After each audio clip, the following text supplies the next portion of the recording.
ರೌಡಿಗಳು ಮತ್ತು ಜೇಬುಗಳ್ಳರು ವ್ಯಕ್ತಿಯೊಬ್ಬನೇ ಅಥವಾ ತನ್ನ ಸಹಚರರೊಂದಿಗೆ ಸೇರಿ ಕಾನೂನುಬಾಹಿರವಾಗಿ ಖಾಸಗಿ ಮತ್ತು ಸಾರ್ವಜನಿಕ ಸ್ಥಳಗಳಲ್ಲಿ ಜನರನ್ನು ಹೆದರಿಸಿ ಹಣ ವಸ್ತುಗಳನ್ನು ತೆಗೆದುಕೊಂಡು ಹೋಗುವುದು, ಹೆಣ್ಣು ಮಕ್ಕಳನ್ನು ಹೆದರಿಸಿ ಶೋಷಿಸುವುದು, ತನಗೆ ಪ್ರತಿರೋಧ ತೋರುವವರ ಮೇಲೆ ಹಲ್ಲೆ ನಡೆಸುವುದು, ಪೊಲೀಸರಿಗೂ ಹೆದರದೆ ಜೈಲಿಗೆ ಹೋಗಿ ಜಾಮೀನಿನ ಮೇಲೆ ಬಿಡುಗಡೆಯಾಗಿ ಅದನ್ನು ಒಂದು ಗೌರವ ಎಂಬಂತೆ ಭಾವಿಸಿ ಮತ್ತೆ ಕಸಬು ಮುಂದುವರಿಸುವುದು, ರಾಜಕಾರಣಿಗಳ ಸಹವಾಸದಲ್ಲಿ ರಕ್ಷಣೆ ಪಡೆಯುವುದು, ಚುನಾವಣಾ ಅಕ್ರಮಗಳಲ್ಲಿ ಭಾಗವಹಿಸುವುದು, ಅಮಾಯಕ ವ್ಯಾಪಾರಿಗಳ ಬಳಿ ರೋಲ್ ಕಾಲ್ ಮಾಡುವುದು, ಒಟ್ಟಿನಲ್ಲಿ ಸಾರ್ವಜನಿಕರಲ್ಲಿ ವಿನಾಕಾರಣ ಭೀತಿ ಹುಟ್ಟಿಸಿ ಅದನ್ನೇ ಉದ್ಯೋಗ ಮಾಡಿಕೊಂಡಿರುವ ವರ್ಗಕ್ಕೆ ರೌಡಿಸಂ ಎಂದು ಸಾಮಾನ್ಯವಾಗಿ ಕರೆಯಲಾಗುತ್ತದೆ. 70, 80, 90ರ ದಶಕದಲ್ಲಿ ಇದು ತುಂಬಾ ಜೋರಾಗಿತ್ತು. ರೌಡಿಗಳನ್ನು ಕಂಡರೆ ಜನ ಹೆದರುತ್ತಿದ್ದರು. ಅವರ ಸಹವಾಸಕ್ಕೆ ಯಾರೂ ಹೋಗುತ್ತಿರಲಿಲ್ಲ. ಪೊಲೀಸರು ಸಹ ರಾಜಕಾರಣಿಗಳ ಪ್ರಭಾವಕ್ಕೆ ಒಳಗಾಗಿ ರೌಡಿಗಳ ಬಗ್ಗೆ ಗಂಭೀರ ಕ್ರಮ ಕೈಗೊಳ್ಳುತ್ತಿರಲಿಲ್ಲ. ಬದಲಾಗಿ ಸಾರ್ವಜನಿಕರಿಗೆ ಅವರ ಸಹವಾಸಕ್ಕೆ ಹೋಗಬೇಡಿ ಎಂದು ಬುದ್ಧಿ ಹೇಳುತ್ತಿದ್ದರು. ಕಳ್ಳದಂಧೆಗಳು, ಕಾಳಸಂತೆಕೋರರು, ಪಿಕ್ ಪಾಕೆಟ್ನವರು, ವೇಶ್ಯಾವಾಟಿಕೆಗಳು, ಬಾರು ಕ್ಯಾಬರೆಗಳು, ಚುನಾವಣಾ ಅಕ್ರಮಗಳು, ಮಾದಕ ವಸ್ತುಗಳ ಸಾಗಣೆ, ಬಂದ್ ಸಮಯದಲ್ಲಿ ಹಿಂಸಾಚಾರ, ಕಾಲೇಜು ಚುನಾವಣೆಯಲ್ಲಿ ಹಸ್ತಕ್ಷೇಪ, ಜಮೀನು ವ್ಯವಹಾರಗಳಲ್ಲಿ ಬೆದರಿಕೆ, ಪೆಟ್ರೋಲ್ ಡೀಸೆಲ್ ಕಲಬೆರಕೆ, ಪ್ರಯಾಣಿಕರ ಖಾಸಗಿ ವಾಹನಗಳ ಮೇಲೆ ನಿಯಂತ್ರಣ, ಬಾಡಿಗೆ ಮನೆ ಖಾಲಿ ಮಾಡಿಸುವುದು, ಪ್ರೇಮಿಗಳನ್ನು ಬೇರ್ಪಡಿಸುವುದು ಮುಂತಾದ 2 ನಂಬರ್ ವ್ಯವಹಾರಗಳಲ್ಲಿ ಭಾಗಿ ಮತ್ತು ರಕ್ಷಣೆ ಕೊಡುವುದು ಇವರ ಮುಖ್ಯ ಕೆಲಸವಾಗಿತ್ತು. ರೌಡಿಗಳು ಕೆಲವು ಪ್ರದೇಶಗಳ ಮೇಲೆ ಹಿಡಿತ ಹೊಂದಿರುತ್ತಿದ್ದರು. ಅದನ್ನೆಲ್ಲ ನಿರ್ವಹಿಸಲು ಮತ್ತೊಬ್ಬ ದೊಡ್ಡ ರೌಡಿ ಇರುತ್ತಿದ್ದ. ಈ ಪ್ರದೇಶಗಳ ಮೇಲೆ ಇನ್ನೊಬ್ಬರ ಹಸ್ತಕ್ಷೇಪವಾದಾಗ ಅವರ ಮಧ್ಯೆಯೇ ಹೊಡೆದಾಟಗಳಾಗಿ ಕೊಲೆಗಳಾಗುತ್ತಿದ್ದವು. ಜೈಲಿನಲ್ಲಿಯೂ ಈ ಗ್ಯಾಂಗುಗಳು ಹಿಡಿತ ಸಾಧಿಸಿದ್ದವು. ಆಗಿನ ಕಾಲಕ್ಕೆ ರೌಡಿಸಂ ಪ್ರತಿಷ್ಠಿತ ಉದ್ಯೋಗವೇ ಆಗಿತ್ತಿತ್ತು. ಅದಕ್ಕೆ ತುಂಬಾ ಧೈರ್ಯ ಮತ್ತು ಚಾಣಾಕ್ಷತೆ ಬೇಕಾಗಿತ್ತು. ಮುಂದಿನ ಪರಿಣಾಮಗಳನ್ನು ಯೋಚಿಸದೆ ನುಗ್ಗುವ ತಾಕತ್ತು ಬಹುಮುಖ್ಯವಾಗಿತ್ತು. ತಪ್ಪಿಸಿಕೊಳ್ಳುವ ಮಾರ್ಗಗಳು ತಿಳಿದಿರಬೇಕಿತ್ತು.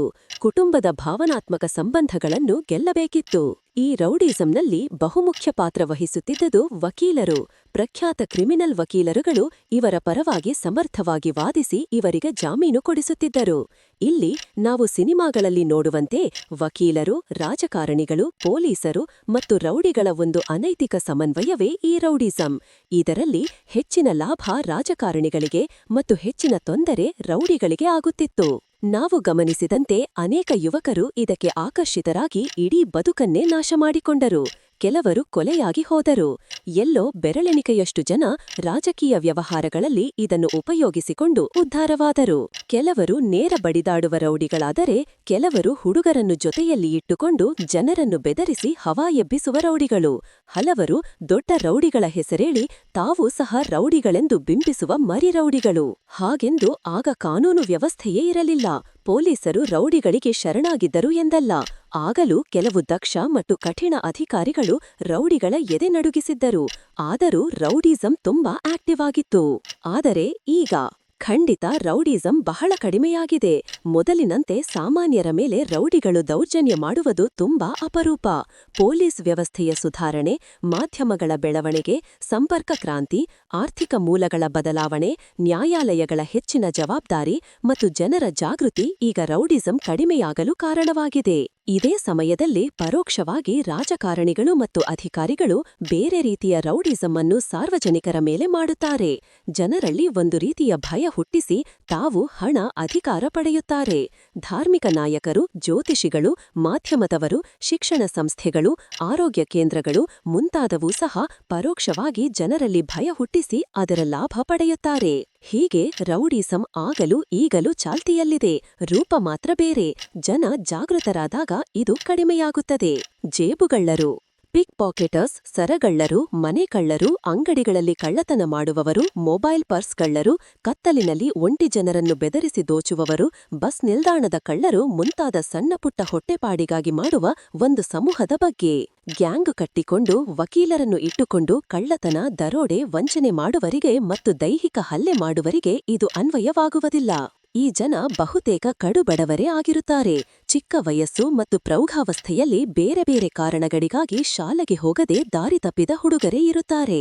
ಬಡತನದ ನೋವು, ತಂದೆ ತಾಯಿಗಳ ಪ್ರೀತಿ ವಂಚಿತ, ಈಗಾಗಲೇ ಕಳ್ಳರಾಗಿರುವವರ ಸಹವಾಸ, ಹಣವಿಲ್ಲದವರನ್ನು ಈ ವ್ಯವಸ್ಥೆ ನೋಡುವ ಕ್ರೂರ ರೀತಿ, ದುಷ್ಟಗಳ ದಾಸರಾಗಿರುವುದು, ಭವಿಷ್ಯದ ಬಗ್ಗೆ ಕನಸು ಕಾಣುವ ಸ್ಥಿತಿಯಲ್ಲೇ ಇಲ್ಲದಿರುವುದು, ಇಲ್ಲಿಗಿಂತ ಜೈಲೇ ಉತ್ತಮ ಎಂಬ ಭ್ರಮೆ, ಕೌಟುಂಬಿಕ ಸಂಬಂಧಗಳ ಅನುಬಂಧದ ಕೊರತೆ ಮುಂತಾದ ಕಾರಣಗಳು ಈ ವ್ಯಕ್ತಿಗಳ ಹಿನ್ನೆಲೆಯಲ್ಲಿರುತ್ತವೆ.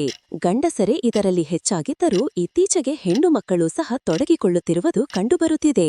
ಮೂಲತಃ ಇವರು ಹುಟ್ಟಾ ಕ್ರಿಮಿನಲ್ಸ್ಗಳಲ್ಲ. ಅನಿವಾರ್ಯತೆ, ಅಸಹಾಯಕತೆ ಮತ್ತು ಸರಿಯಾದ ಮಾರ್ಗದರ್ಶನದ ಕೊರತೆ ಇದಕ್ಕೆ ಮೂಲ ಕಾರಣ. ಇವರಿಗೆ ತುಂಬಾ ಭಯವಿರುತ್ತದೆ. ತಮ್ಮ ಪ್ರಾಣವನ್ನು ಒತ್ತೆಯಿಟ್ಟು ಈ ಕೆಲಸ ಮಾಡುತ್ತಾರೆ. ಜನರಿಗೆ ಅಥವಾ ಪೊಲೀಸರಿಗೆ ಸಿಕ್ಕಿಹಾಕಿಕೊಂಡಾಗ ನರಕಯಾತನೆ ಅನುಭವಿಸುತ್ತಾರೆ. ತಮ್ಮ ದುರಾದೃಷ್ಟಕ್ಕೆ ಕಣ್ಣೀರಾಗುತ್ತಾರೆ. ಇದನ್ನು ಮರೆಯಲು ಮತ್ತಷ್ಟು ದುಷ್ಟಗಳಿಗೆ ಶರಣಾಗುತ್ತಾರೆ. ಇವರು ತಮ್ಮ ಕೆಲಸದಲ್ಲಿ ಎಷ್ಟೇ ದೊಡ್ಡ ಮಟ್ಟದ ಯಶಸ್ಸು ಪಡೆದರೂ ಅದು ಬಿಡುಗಾಸು ಮಾತ್ರವಾಗಿರುತ್ತದೆ. ಇದರಲ್ಲಿ ಯಾವುದೇ ದೊಡ್ಡ ಪ್ರಮಾಣದ ಹಣ ದೊರೆಯುವುದಿಲ್ಲ. ಸಾವಿರಗಳಲ್ಲಿ ಅಥವಾ 100ರ ಮಟ್ಟಕ್ಕೆ ಮಾತ್ರ ಸೀಮಿತ. ಅದು ಖರ್ಚಾದ ಮೇಲೆ ಮತ್ತೆ ಹಳೆಯ ಕೆಲಸವೇ ಗತಿ. ಇವರು ಮೋರಿ, ಹಳೆಯ ಕಟ್ಟಡಗಳು ಮುಂತಾದ ಅತ್ಯಂತ ಕೊಳುಕು ಸ್ಥಳಗಳಲ್ಲಿಯೂ ಆರಾಮಾಗಿ ವಾಸ ಮಾಡುತ್ತಾರೆ. ಸಿಕ್ಕಿಹಾಕಿಕೊಂಡಾಗ ಪ್ರತಿರೋಧ ತೋರದೆ ಅತ್ಯಂತ ದೈನೇಯಸಿಯಾಗಿ ಬೇಡಿಕೊಳ್ಳುತ್ತಾರೆ. ತಮ್ಮ ದುರಾದೃಷ್ಟಕ್ಕೆ ಕಣ್ಣೀರಾಗುತ್ತಾರೆ. ಇದನ್ನು ಮರೆಯಲು ಮತ್ತಷ್ಟು ದುಷ್ಟಗಳಿಗೆ ಶರಣಾಗುತ್ತಾರೆ. ಇವರು ತಮ್ಮ ಕೆಲಸದಲ್ಲಿ ಎಷ್ಟೇ ದೊಡ್ಡ ಮಟ್ಟದ ಯಶಸ್ಸು ಪಡೆದರೂ ಅದು ಬಿಡುಗಾಸು ಮಾತ್ರವಾಗಿರುತ್ತದೆ. ಇದರಲ್ಲಿ ಯಾವುದೇ ದೊಡ್ಡ ಪ್ರಮಾಣದ ಹಣ ದೊರೆಯುವುದಿಲ್ಲ. ಸಾವಿರಗಳಲ್ಲಿ ಅಥವಾ 100ರ ಮಟ್ಟಕ್ಕೆ ಮಾತ್ರ ಸೀಮಿತ. ಅದು ಖರ್ಚಾದ ಮೇಲೆ ಮತ್ತೆ ಹಳೆಯ ಕೆಲಸವೇ ಗತಿ. ಇವರು ಮೋರಿ, ಹಳೆಯ ಕಟ್ಟಡಗಳು ಮುಂತಾದ ಅತ್ಯಂತ ಕೊಳುಕು ಸ್ಥಳಗಳಲ್ಲಿಯೂ ಆರಾಮಾಗಿ ವಾಸ ಮಾಡುತ್ತಾರೆ.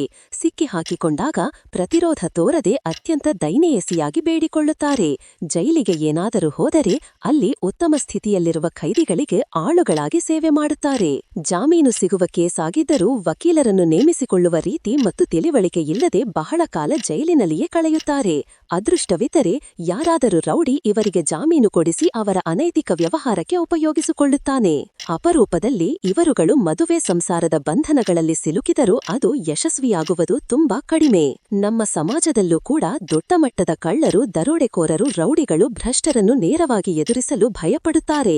ಆದರೆ ಈ ರೀತಿಯ ಸಣ್ಣ ಪುಟ್ಟ ಹೊಟ್ಟೆಪಾಡಿನ ಕಳ್ಳರು ಸಿಕ್ಕರೆ ತಮ್ಮ ಇಡೀ ಪೌರುಷವನ್ನು ಅವರ ಮೇಲೆ ತೋರಿಸುತ್ತಾರೆ. ಧರ್ಮದೇಟು ಕೊಡುತ್ತಾರೆ. ಕೆಲವು ಸರ್ಕಾರದ ಸಂಬಳ ಪಡೆಯುವ ದೊಡ್ಡ ಕಳ್ಳರಾದ ಮಂಡಲ ಪಂಚಾಯಿತಿ ಸದಸ್ಯರಿಂದ ಮಂತ್ರಿಯವರೆಗೆ, ಜವಾನನಿಂದ ಐಎಎಸ್ ಅಧಿಕಾರಿಗಳವರೆಗೆ ಅಧಿಕೃತ ಕೆಲಸಕ್ಕೂ ಲಂಚ ಕೇಳಿದಾಗ ಭಯಭಕ್ತಿಯಿಂದ ದಕ್ಷಿಣೆಯಂತೆ ಕೊಡುವ ನಾವು ಈ ಚಿಕ್ಕ ಕಳ್ಳರ ಬಗ್ಗೆ ಮಾತ್ರ ರೌದ್ರಾವತಾರ ಪ್ರದರ್ಶಿಸುತ್ತೇವೆ. ಸಾಧ್ಯವಾದರೆ ಅವರನ್ನು ಬೆತ್ತಲೆ ಮಾಡಿ ಬೀದಿಯಲ್ಲಿ ಮೆರವಣಿಗೆ ಮಾಡುತ್ತೇವೆ. ಇಲ್ಲಿ ನಾನು ಇವರ ಕೆಲಸಗಳನ್ನು ಸಮರ್ಥಿಸುತ್ತಿಲ್ಲ. ಈ ವ್ಯವಸ್ಥೆಯ ದೌರ್ಬಲ್ಯವನ್ನು ಗುರುತಿಸುವ ಜೊತೆಗೆ ಮತ್ತೆ ನನ್ನ ಕಳಕಳಿಯ ಮನವಿ ಏನೆಂದರೆ, ನಮ್ಮಲ್ಲಿ ನಿಜವಾಗಲೂ ಕೆಚ್ಚು, ಆಕ್ರೋಶ, ಧೈರ್ಯ, ಹೋರಾಡುವ ಮನೋಭಾವ ಇದ್ದರೆ ಅದನ್ನು ಕಣ್ಣು ಮುಂದೆಯೇ ಕಾಣುತ್ತಿರುವ, ಕೋಟಿ ಕೋಟಿ ಸಾರ್ವಜನಿಕ ಹಣ ದೋಚುತ್ತಿರುವ, ಭ್ರಷ್ಟ ಹಣದಲ್ಲಿ ಗಂಡ ಹೆಂಡತಿ ಮಕ್ಕಳೊಂದಿಗೆ ಐಷಾರಾಮಿ ಜೀವನ ಸಾಗಿಸುತ್ತಿರುವ ದೊಡ್ಡ ಕುಳಗಳನ್ನು ಎದುರಿಸೋಣ. ಬಡಕಳ್ಳರ ಹುಟ್ಟಿಗೆ ಕಾರಣವೇ ಇವರು. ಸಾಹಸ ಎಂದರೆ ಹೊಡೆದರೆ ಆನೆಯನ್ನು ಹೊಡೆಯೋಣ, ಬಲಿಷ್ಠ ದುಷ್ಟರನ್ನಲ್ಲ, ಸೊಳ್ಳೆಯನ್ನಲ್ಲ. ಇದರ ಅರ್ಥ ಸಣ್ಣ ಕಳ್ಳರನ್ನು ಪ್ರೋತ್ಸಾಹಿಸಿ ಎಂದಲ್ಲ. ಅವರು ಸ್ವಲ್ಪ ಅಪಾಯಕಾರಿಯೇ, ಅವರಿಗೂ ಶಿಕ್ಷೆ ಕೊಡಬೇಕು.